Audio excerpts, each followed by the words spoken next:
This is our DPT foot or plantar fascial pain rehab flow. You're going to need a lacrosse ball, a light mini band, so we like this yellow one, and a wall, which is why I got this box set up just because it's a little bit easier to see. When it comes to plantar fascial pain, a lot of times we'll get some pain either in the middle of this arch or it can be closer to that heel. A lot of times we want to address some mobility back here, some mobility that big toe, but if we're going to address the tissue in that plantar fascia, because it goes from here to just in front of the ball of the foot, we really want to actively be pulling that toe up.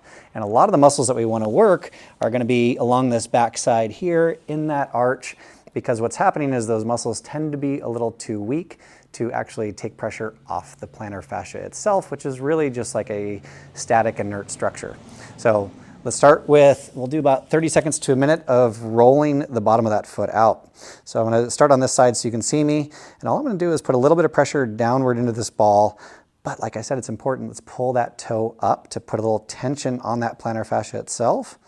And I can kind of roll along the medial arch, I can roll towards the outside of the foot, and this doesn't need to be super painful. Let's just work through there, mobilize a little bit. Sometimes it's just breaking down a little bit of tension and it should feel like nice and therapeutic. Another thing you can do is put that heel down and kind of roll across that ball of the foot. There's an arch that kind of goes through here. Sometimes it's just nice to mobilize all those little tiny muscles in between the toes. You can even do that with the toes up a little bit and kind of see how things feel. But we'll go about 30 seconds or so on each side. So that was good there. So again, now as I move to this other foot, it's always nice to do both sides. If you got it on one side, it might be nice to keep it away from the other side. And again, pulling that toe up actively puts a little extra tension on that plantar fascia just to make sure you're working the right thing. And again, most of my weight is on that stance foot. Doesn't have to be super strong. And kind of roll to that inside a little bit, roll to that outside. I'm going to roll across that arch. It should just feel like a little self foot massage that you don't have to pay for. It's great. Okay, so that's going to be number one. Let's just roll the bottom of that plantar fascia and all those muscles that are in our feet, roll those things out.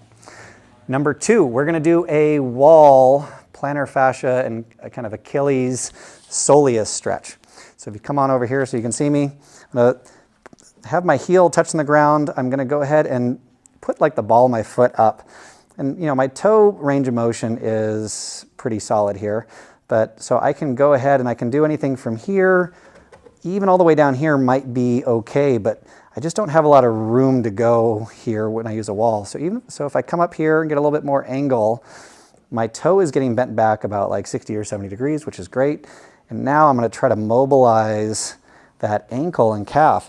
And so if I even do this, I can do it standing, I can do it half kneeling. I'm going to take this calf out by bending the knee, but now this soleus is going to be on stretch. And I'm going to try to think about driving that knee towards like the outside of my foot. I don't want to go this way because if I do too much of that, it's just going to stretch that plantar fascia. If I go up here and do this, I'm actually preserving this and I'm mobilizing the ankle in the plane that it's supposed to be moving in. So I just do maybe like 10 or 15 of these. And again, I'm kind of thinking about like if there were an arrow coming out the front of my knee, I'm going to drive that towards that pinky and ring toe. And I should feel a little stretch kind of all along here. Shouldn't necessarily be painful. So we'll go about 10 on that side. Let's set up again. It's at a little bit of an angle, as you can see. Heel down, and I can drive that knee forward. Let's go 10 on this side too. So I get all the benefit of putting some tension along that plantar fascia by pulling that toe up. And then as I'm driving that knee forward, I'm mobilizing that ankle and then this soleus down here.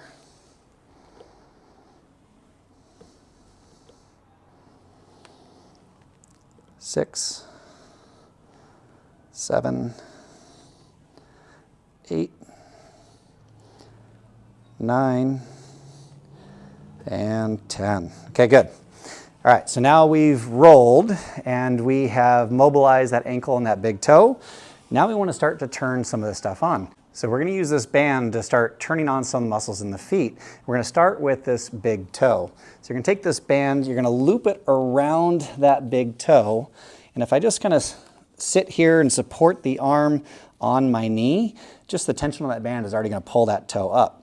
And so what I want you to appreciate, if you can see it, just being in this position, and I'm trying to be as relaxed as I can be and trying to keep this ball of the foot on the ground, but I already have a little bit of an arch there. So right here, actively, I want to do this press down where I take that big toe and push it down. Now, this big toe, that muscle runs all the way underneath here, but most people don't realize it runs all the way up the inside of that leg, and this muscle group underneath here actually helps support that arch. So this is an area that's often neglected and overlooked. So we just want to make sure that we're actually addressing it so that you can save yourself some foot problems or help actually fix your foot problems by doing the right things. So let's try 10 of these guys. And as you can see, I'm not pushing my foot down like that. I'm trying to keep my foot and my lower leg very still and isolate this to just that big toe. And 10. Very good. We'll go ahead and do the other side. Same thing here. Get that foot in a nice, like, little basic neutral position, a little bit of an arch as it pulls that toe up. Again, I'm holding on with some tension, and then just 10 times I'm going to isolate that big toe coming down.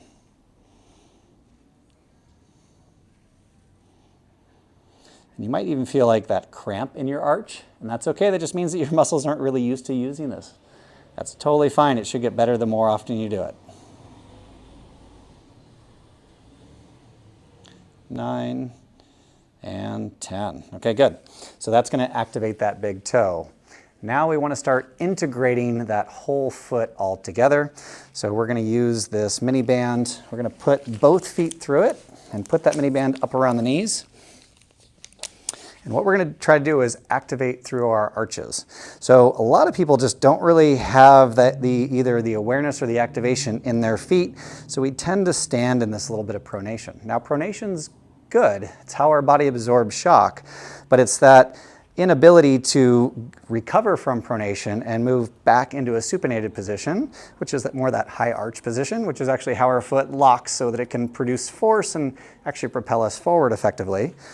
So what we want to do is we want to train those muscles to not just be passive into pronation, but actively push us back towards neutral, and as you'll see in the next exercise, actually take us into that supinated position.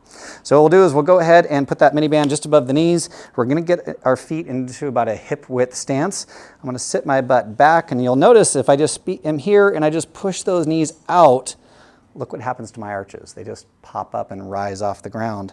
I want to make sure that I keep my big toe on the ground, but I also want to keep the ball of the foot on the ground, and so I'm not doing this.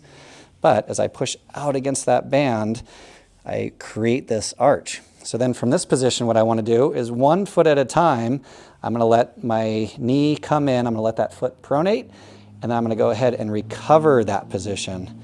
So I'm going to go in, and then as I push back out, I'm activating that arch, activating all these muscles through here, and really I'm teaching that foot how to be in a strong position.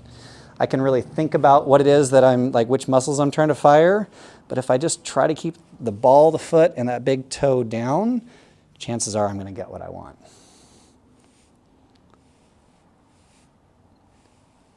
9 and 10. Good. So now I'm going to hold this one steady. Now I'm going to move this left one. So I'm going to sacrifice that position and then push it back out. And I want to think about like screwing them into the ground is the cue we use a lot. And so dynamically I'm learning how to control this side, and then statically I'm building endurance on the stance side. 5, 6, 7, 8, 9, and 10. Very good. Okay, so we can go ahead and take that off.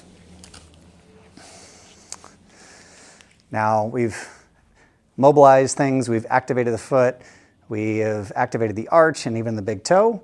And now, like we talked about just a second ago, pronation is normal, but we want to get it back in that supinated position. Now we're going to try to get that foot to go into more of that supinated position and really learn how to lock out. So to do this, we're going to work on our eccentric calf raises. So we're going to start, you can just kind of hang onto a wall or a rig or something with both feet. If you kind of see me from the back here, You'll notice if I'm here, I'm going to kind of overplay this right now, but if I'm in a little bit of pronation rather, where that arch is almost down, as I really raise up onto my tiptoes here, that heel kind of scoops in underneath, like more towards that midline, and I should get like a nice big arch out of that. You'll notice that like the toes are kind of running diagonally, so as I come up, like the top of my feet point out a little bit, and my heels should curve in just a little bit. And that's teaching like using all those muscles and teaching all those bones how to create that strong supinated position, which is how I develop a really strong lever to push off of if I were to walk or run or jump. So just here, I'm going all the way up and making sure I'm getting good activation. I might do 10 just to kind of warm those muscles up. 8, 9, and 10. Then for this next part, I'm going to go up with 2 legs, transfer over, assuming that I'm not losing any height here, and then slowly come down. It's called our eccentric. So we'll go up, shift over, and down. And we'll go for 10 of these on each side.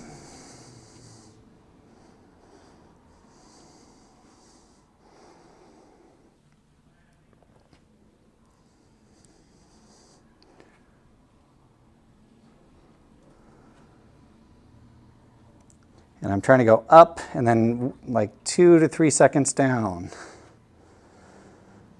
So that's 5 on each side.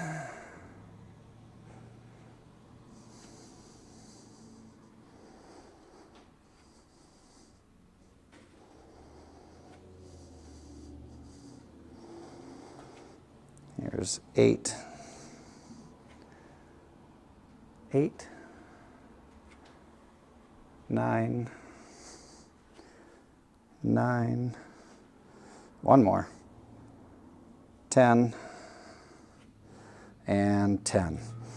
Okay, so again, we mobilized, we activated, and then we integrated it into how do we really want that foot to behave when we try to use it, whether it's walking, running, jumping, whatever our sport or activity is. This is a great warm-up. This is also a great rehab program and flow to address any of those foot issues. So what we'd want to try to do is go ahead and just do that mobilization part one time through. So the lacrosse ball on the bottom of the foot and also just that stretch. You only have to go through that once. But when it comes to the exercises, you can do those sometimes even 2 or even 3 times through just to stack a little bit of volume if things are feeling okay. Give those a try. Hopefully that helps your foot or plantar fascial issues.